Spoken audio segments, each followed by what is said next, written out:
ওরে বাবা, জাল ফেলবার সাথে সাথে এসে বড় ইলিশ মাছ উঠে আসবে এটা তো ভাবতে পারি। মাছটা কি চকচক করছে! মা লক্ষ্মী আমাদের উপর সদয় হয়েছেন বুঝি। ওরে সারা, এই গোপাল বেটার ভাগ্যটা তো সবসময় এত ভালো থাকে কেন কে জানে। জাল ফেলবার সাথে সাথে ইয়া বড় ইলিশ মাছটা পেয়ে গেল। ইস, আগে ভাগে এসে যদি জালটা ফেলতাম। যাই, তাড়াতাড়ি বাড়ি যাই। লতা মাছটা দেখলে ভীষণ খুশি হবে। লতাকে আজকে বলবো ইলিশ মাছের 2-3টে পদ বানাতে।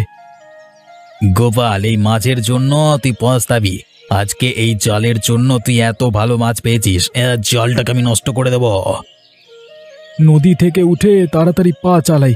উফ, আমার যার তর সইছে না, কতক্ষণে গিয়ে লতাকে মাছটা আমি দেখাবো।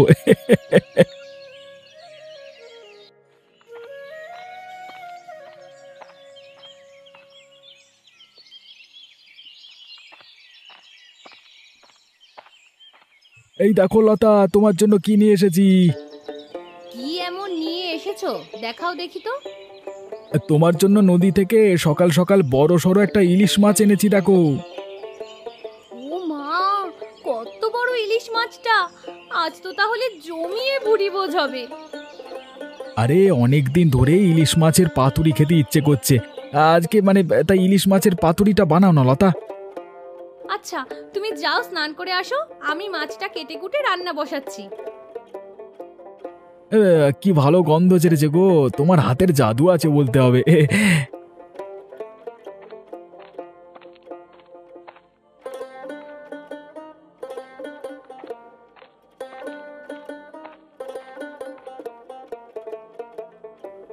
কি রে লতা, রাজভোগ রান্না করছিস বুঝি?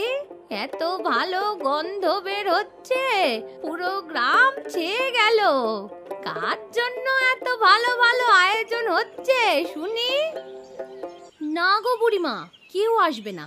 আজ গোপাল নদী থেকে একটা বড় ইলিশ মাছ এনেছে, তাই আমায় বললো ইলিশ মাছের পাতুরি বানাত। তাই তো একটু বসে যাও না, তুমিও ইলিশ মাছের পাতুরি খেয়ে যেও। তা বেশ বেশ, তোরা তো আবার বড় লোক মানুষ, আজ পাতুরি কাল চিংড়ি, তোদের তো চলতেই থাকে। আমাদের মতো গরিবদের মুখে কি আর ওইসব সুস্বাদু রান্না কখনো জুটেছে? তোমার এই এক একটা বাজে স্বভাব, যেই দেখেছো একটা ভালো কিছু রান্না করেছি টিপ্পনি কাটতে চলে এসেছো। প্রত্যেকটা দিন কোথায় এত সুস্বাদু খাবার খাওয়া হয় বলো তো? আজ গোপাল মাছটা পেয়েছে তাই রান্না করছি, না হলে তো সেই শাক সেদ্ধই খেতে হয়। কি হলো তোর? দুটো মাছ খাওয়াবি নাকি কথা শুনিয়েই বাড়ি পাঠিয়ে দিবি?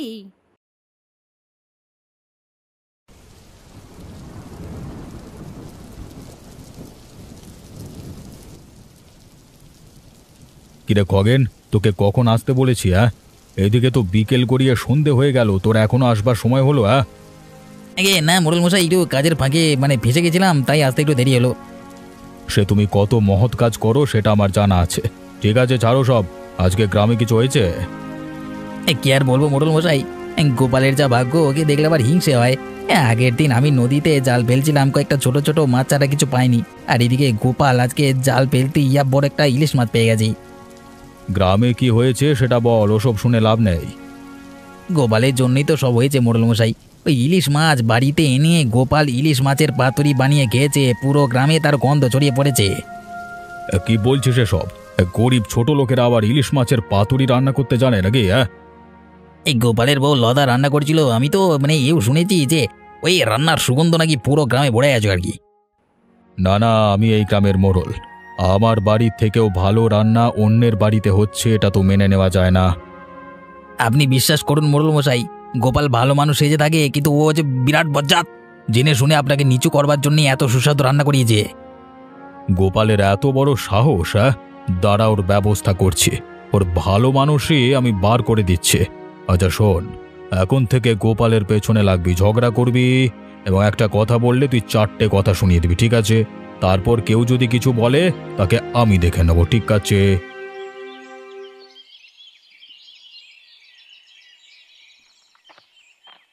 কি একটা গোপাল আসছে না? দাঁড়া, আজকে বেটা গোপাল ভালো রকমের কথা শোনাবো, চল তো দেখি।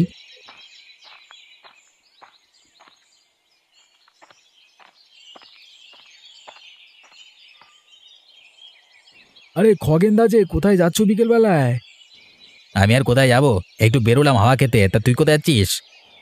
আমি তো এই নদীর পাড়ে যাচ্ছি, আমার জালটা রাখা আছে সেটা নিতে। ও, আমি ভাবলাম হয়তো বউয়ের হাতে মার খাওয়ার ভয় হয়তো বেরিয়েছিস। আচ্ছা ঠিক আছে খগেনদা, আমি তাহলে গেলাম, না হলে নদীর পাড়ে যেতে সন্ধে হয়ে যাবে। আরে শোন শোন, তোর সাথে একটু কথা আছে। কি কথা খগেনদা, তুমি কি কিছু বলবে? তোরা তো সবার কাছে বলে বেড়াস তোরা নাকি গরিব, এদিকে আবার ভালো মন্দ খাচ্ছিস। কি ব্যাপার, এত টাকা পাচ্ছিস কোথায়? রাতে চুরি চামারি করতে বেরোস নাকি? বড়লোক হতে আর কোথায় দেখলে খগেনদা, আগের দিন নদী থেকে মাছ পেয়েছিলাম, তাই ইলিশ মাছের পাতুরি করে খেয়েছি, এই আর কি। তোরা সামনে এক পেছনে এক, হ্যাঁ তোরা হচ্ছিস জাত বজ্জাত। এখন আমাকে যেতে দাও, এখন অনেকটা রাস্তা যেতে হবে। এই শোন গোপাল, তোকে একটা কথা বলি, ভালো হয়ে যা। চিটিংবাজি করিস না, মিথ্যে কথা বলে বেশি দিন চালানো যায় না, নাহলে তোর কপালে দুঃখ আছে। খগেনদা যে গরিব মানুষের উপর এভাবে অত্যাচার করে, এর একটা ব্যবস্থা নিতে হবে।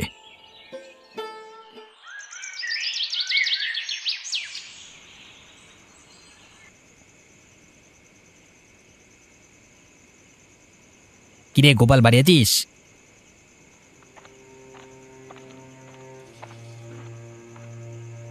গোপাল তো বাড়িতে নেই। কেন, কি দরকার আমায় বলো। গোপালকে ভালো হয়ে যেতে বলো, আমার নামে বদনাম রটানো, হ্যাঁ ওর কিন্তু অবস্থা খারাপ করে দেবো বলে দিলাম। কেন, কি করবে তুমি? অনেক দিন ধরে দেখছি আমাদের পেছনে লেগে আছো। আমি তোদের পেছনে লেগে আছি? গোপালই তো আজকে বিকেলে লোকের কাছে বলে বেরিয়েছে আমি নাকি তোমাদের সাথে ঝগড়া করি। হ্যাঁ করোই তো, পায়ে পা লাগিয়ে ঝগড়া করো সব সময়। মুখ সামলে কথা বলো লতা, আমার মাথা গরম হয়ে গেলে কিন্তু কি করব আমি নিজেও জানি না।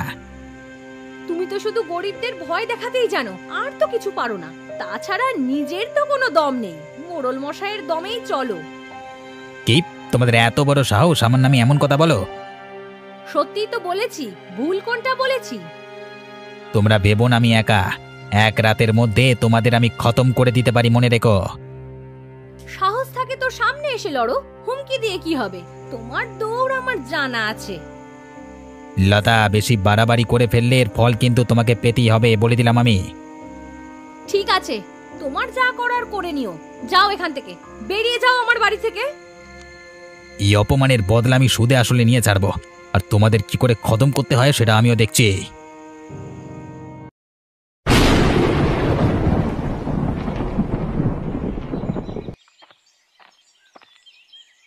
লতা বৌদি, বাড়িতে আছো নাকি?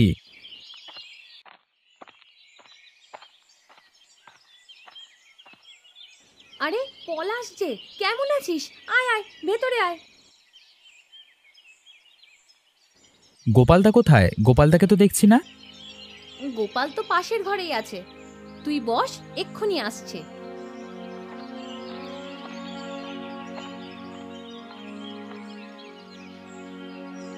আরে পলাশ যে, বল কি দরকারে এসেছিস এই ঝড় বৃষ্টি মাথায় নিয়ে? আজকে দুপুরে খগেন যখন তোমাকে কথা শোনাচ্ছিল, তখন আমি আড়াল থেকে সব শুনেছি। খগেন লোকটা একদম ভালো না। হ্যাঁ, তোমাকে তো বলাই হয়নি, আজ সন্ধেবেলায় খগেন এসেছিল আমাদের বাড়ি, আমাদের শেষ করে দেওয়ার হুমকি দিয়ে গেছে। সে কি বলছো? এসব আগে বলনি তো। একদম খেয়াল ছিল না গো, পলাশ খগেনের কথা তুলতেই মনে আসলো, তাই তোমাকে বললাম কথাটা। ওই জন্যই তো বলছি গোপালদা, খগেন মানুষটা ঠিক সুবিধের না, তোমরা একটু সাবধানে থেকো, কখন কি ক্ষতি করে বসে। এই খগেনের জন্যই কি তাই বলে সারা জীবন ভয়ে ভয়ে থাকতে হবে? না না, তা কেন, তোমরা একবার অবিনাশ বাবুর সাথে কথা বলো, বুঝলে? আচ্ছা দেখি, গিয়ে বলবো মোড়ল মশাইকে, কিন্তু মোড়ল মশাই কি আমার কথা শুনবে? আরে এখানে থেকে এত কিছু ভাবলে হবে? তুমি একবার গিয়ে বলেই দেখো না মোড়ল মশাইকে। আচ্ছা তোমরা সবাই যখন বলছো, একবার গিয়ে দেখবো কি বলে। হ্যাঁ,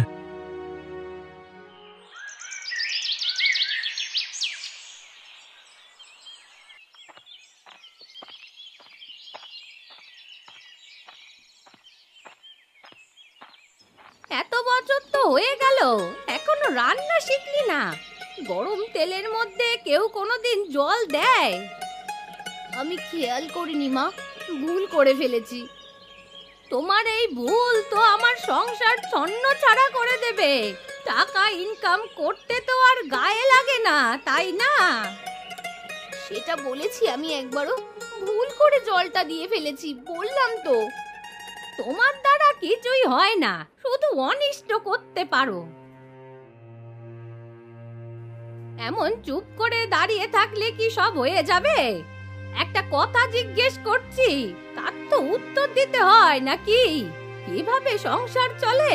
রান্না করতে জানো না, খাবার দিতে জানো না, জানোটা কি তুমি? আমি তো চেষ্টা করছি মা, সবকিছু গুছিয়ে চলার। তোমার এই চেষ্টা আর কতদিন চলবে শুনি? এভাবে চলতে থাকলে তো আমার সংসারটাই ভেসে যাবে। বিয়ে হয়েছে কত বছর হয়েছে, এখনো চেষ্টাই করে চলেছো। এই কথাটা বলতে একটু লজ্জা লাগে না তোমার? আজকের ভাতটা খেয়ে দেখবেন, খুব ভালো হয়েছে, কোনো সমস্যা হয়নি।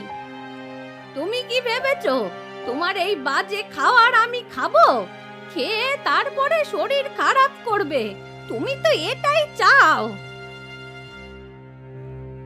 কাজবাজ করার কায়দা দেখলেই গা জ্বলে যায়, একটা কাজ বললে করতে পারবে না। কি করতে হবে মা বলুন না, করে দিচ্ছি আমি।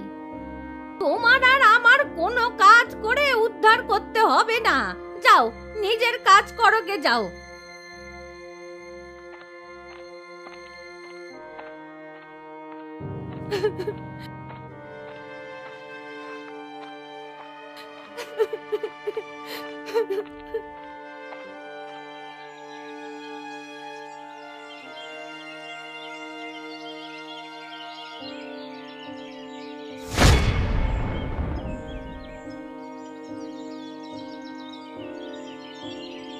এ এ কি কি হলো তোমার নীলিমা? তুমি এভাবে অজ্ঞান হয়ে পড়ে গেল, কি কি হয়েছে? শরীর খারাপ করছে নাকি?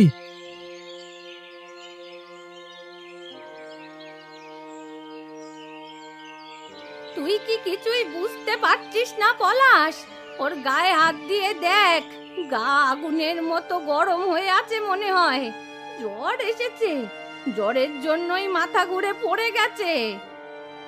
তাহলে এখন কি করি? কোথায় যাব? কাকে ডাকবো? হঠাৎ করেই তো কাজ করতে করতে পড়ে গেল, কিছুই তো বুঝতে পারছি না। জ্বর হলে আগের থেকে বলতে পারতো। ঠিক আছে, যা হবার হয়ে গেছে, এখন কি করব সেটা ভাবো। পলাশ, তোর বাবা কোথায়? এখনই ডাকতে হবে তাকে। জানি না বাবা কোথায়, আমি এখন যাই, ডাক্তার ডাকতে হবে। আচ্ছা ঠিক আছে, তাড়াতাড়ি ডাক্তারকে ডেকে নিয়ে আয়, আমি ততক্ষণ এদিকে দেখছি। আর শোন, তোর বাবাকে দেখলে ডেকে দিস। আচ্ছা ঠিক আছে, তুমি নীলিমাকে চোখে চোখে রেখো, আমি তাড়াতাড়ি ডাক্তার নিয়ে আসছি। হ্যাঁ, তুই আর কথা বাড়াস না, তাড়াতাড়ি যা, আমি এখানে আছি, বললাম তো কিছু হবে না।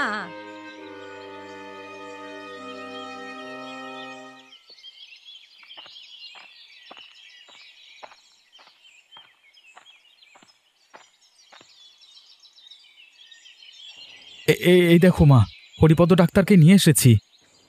এত দেরি হলো কেন তোর ডাক্তার নিয়ে আসতে? হরিপদ ডাক্তার তো পাশের গ্রামে গেছিল রোগী দেখতে, তাই দেরি হলো। কিন্তু নীলিমা কোথায়? তুমি যে বাইরে বসে আছো। তোর বউয়ের জ্ঞান ফিরেছিল, তোর বউকে ধরে ঘরে নিয়ে গিয়ে শুয়ে দিয়েছি, এখন শুয়ে আছে সে। ঠিক আছে, চলুন ডাক্তারবাবু, নীলিমাকে আপনি একবার দেখুন।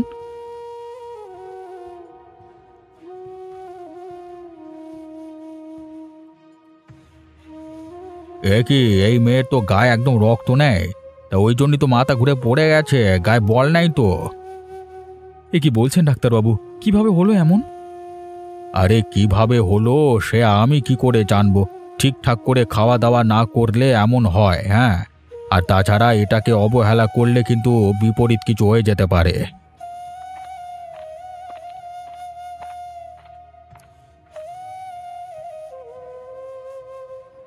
আমি তো সারাদিনই বলি খাওয়া দাওয়া ঠিকঠাক করে করতে, কিন্তু কে কার কথা শোনে? সব সময় খালি নিজের জেদের ওপরেই চলে। ঠিক আছে, তুমি আবার একটু শান্ত হয়ে বসো তো। সারাদিন এত খিটমিট আমার ভালো লাগে না।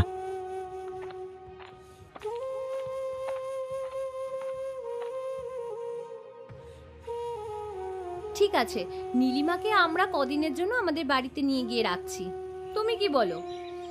তুমি যেটা ভালো করে বুঝবে করো, আমাকে বলবার কি আছে?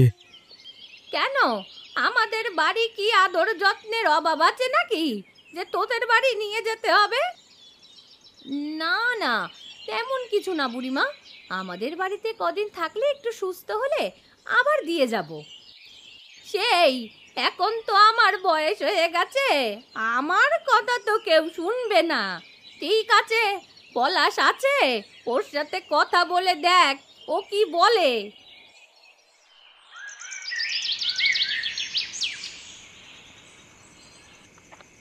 সন্ধেবেলা অন্ধকার আছে, একটু দেখে চলো।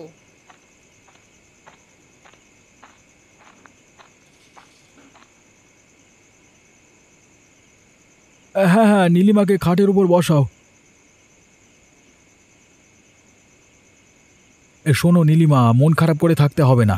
তুমি সব সময় জানবে যে আমরা তোমার আপনজন। যা হবার হয়ে গেছে, এখন কিছুদিন তুমি আমাদের এখানেই থেকো, কেমন? এমনি মেয়েটার শরীর খারাপ, তুমি আর কথা বলো না তো।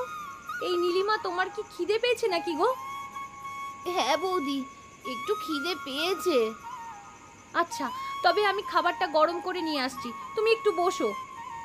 আজকে তোর বৌদি ইলিশ মাছের পাতুরি রান্না করেছে, গরম ভাতের সাথে খেলে দেখবি তোর শরীর একদম ঠিক হয়ে যাবে। এই নে নীলিমা, খেয়ে নে, গরম ভাত আর ইলিশ মাছের পাতুরি। আহ, কি সুন্দর খেতে! এত সুস্বাদু খাবার আমি কতদিন খাইনি গো বৌদি। ঠিক আছে, এত কথা বলতে হবে না, তুমি তাড়াতাড়ি খাও তো। আমার জন্য তোমাদের আবার কত সমস্যা হয়ে গেল লতা বৌদি। তোর সমস্যা কিসের? তুই আমার বোনের মতো, আমার কোনো অসুবিধা নেই। তুমি এখানে থাকলে আমার বরঞ্চ ভালোই লাগবে। হ্যাঁ, সেই দরদ করে নীলিমাকে এখানে নিয়ে এসেছে। এখন সারা রাত আমার ওই বাইরের উঠানে কাটাতে হবে। আর কি, লতারও কাণ্ডজ্ঞান বলিহারি। নীলিমা, তুমি তাড়াতাড়ি খেয়ে দিয়ে ঘুমিয়ে পড়ো, দেখবে কালকের মধ্যেই তুমি ভালো হয়ে গেছো। ঠিক বলেছিলে বৌদি, আস্তে আস্তে একটু বল পাচ্ছি শরীরে। ওরে, আমার কথা শুনলে লাভ বই কি লোকসান হবে না।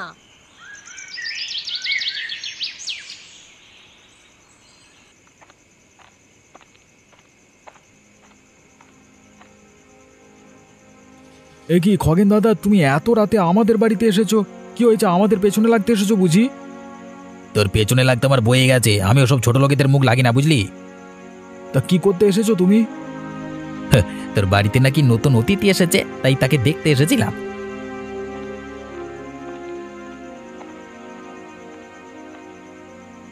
ওমা, এই কি ঘরের ভেতর তো একদম চাঁদের হাট বসেছে। দেখা হয়ে গিয়েছে তো এবার যাও, যাও এখান থেকে। তা হ্যাঁ রে গোপাল, তোর বউ মানুষটা তো ভালো না, সারাদিন খালি সবার সাথে খারাপ ব্যবহার করে। খেতে টেতে দিস না নাকি, সবসময় মাথা খারাপ করে থাকে? হ্যাঁ, যেমন কুকুর তার তেমন মুগুরের মতোই ব্যবহার করা উচিত। খবরটা মনে হয় তুমি জানো না খগেনদা। এই গোপাল, তোর উপর দুঃখ হয় রে, আবার হাসিও পায়। তুই কিভাবে সংসার করছিস এরকম মুখরা ডাইনির সাথে? মুখ সামলে কথা বলো খগেনদা, না হলে দেখেছো তো ওখানে শিলনোড়া রাখা আছে, মেরে তোমার মুখ ভেঙে দেবো আমি। দেখলি দেখলি গোপাল, তোর বউ কেমন হুমকি দিচ্ছে আমাকে। তুমি এমন হুমকি খাওয়ার কাজ করো, সারাদিন সবাইকে এমন অপমান করো, তাই হুমকি তো খেতেই হবে তোমাকে খগেনদা। তোদের মতো ছোট লোকেদের সাথে দেখা করতে আসাটাই ভুল হয়ে গেছে। তা দেখা করতে কি আসতে বলেছে তোমাকে?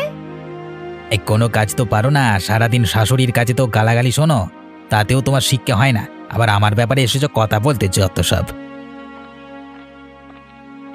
এই খগেনকে ভালো রকম শিক্ষা দিতে হবে। একদম ঠিক বলেছো, এমন শিক্ষা দিতে হবে। মন থেকে আমি তোমার পাশে আছি বৌদি।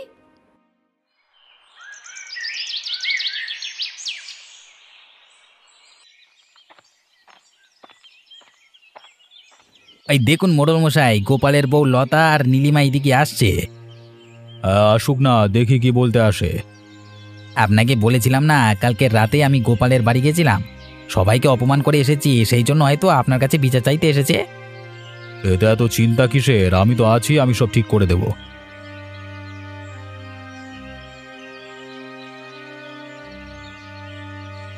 মোড়ল মশাই, আপনার এই চেলা খগেন কি কি করে বেড়াচ্ছে, আপনি কি কোনো খবর রাখেন না?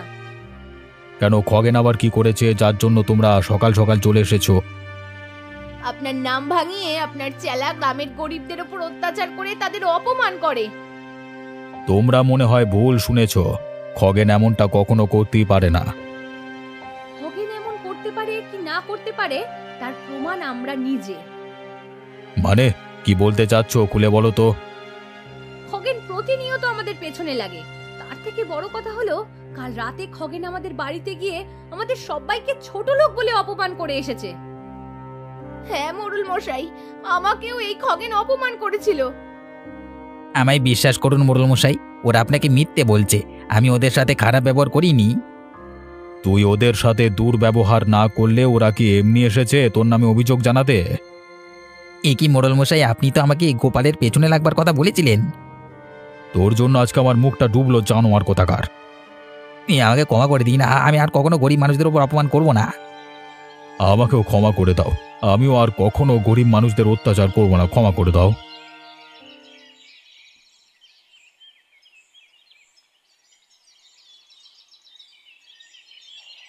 শুনেছিস নীলিমা, বুড়ির অবস্থা নাকি খুব শোচনীয়। কেন গো, কি হয়েছে ওনার? বুড়ি নাকি কলপারে পড়ে গিয়ে পা ভেঙে ফেলেছে।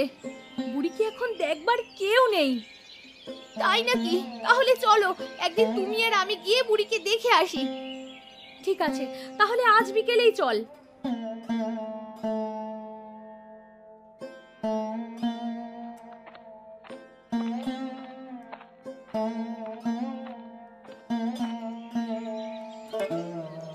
কি বুড়ি, তোমার তো রাজরানী হয়ে থাকার কথা ছিল, তুমি এমন অবস্থায় আছো কেন? আমায় নিয়ে টিটকিরি করছো নীলিমা? পা ভেঙে ঘরে শুয়ে আছে, তাও বুড়ির তেজ কমেনি। কে বলেছিল একা একা রাতের অন্ধকারে কলপারে যেতে? বোঝো এখন ঠেলা কেমন লাগে। তোমার অবস্থা দেখে আমার রীতিমতো হাসি লাগছে বুড়ি। কত সুখের সংসার ছিল তোমার, পরিকল্পনা করে বউটাকে তাড়ালে, এদিকে ছেলেও ছেড়ে চলে গেল। আমি আমার ভুল বুঝতে পেরেছি, আমায় একটু জল দে না রে, খুব পিপাসা পেয়েছে। কেন, তোমার কাজ করা ভালো বউ নেই? তাকে বলো তোমার কাজ করবে, আমরা কেন তোমার কাজ করতে যাব? তোমার তো আর দাসী নই আমরা। এখান থেকে চল নীলিমা, এখানে বেশিক্ষণ থাকলে আবার বুড়ি আমাদের ওপর হাজারটা দায়িত্ব চাপিয়ে দেবে। হ্যাঁ হ্যাঁ, চলো লতা বৌদি, এখানে থাকতে আমার একদম দম বন্ধ হয়ে আসছে।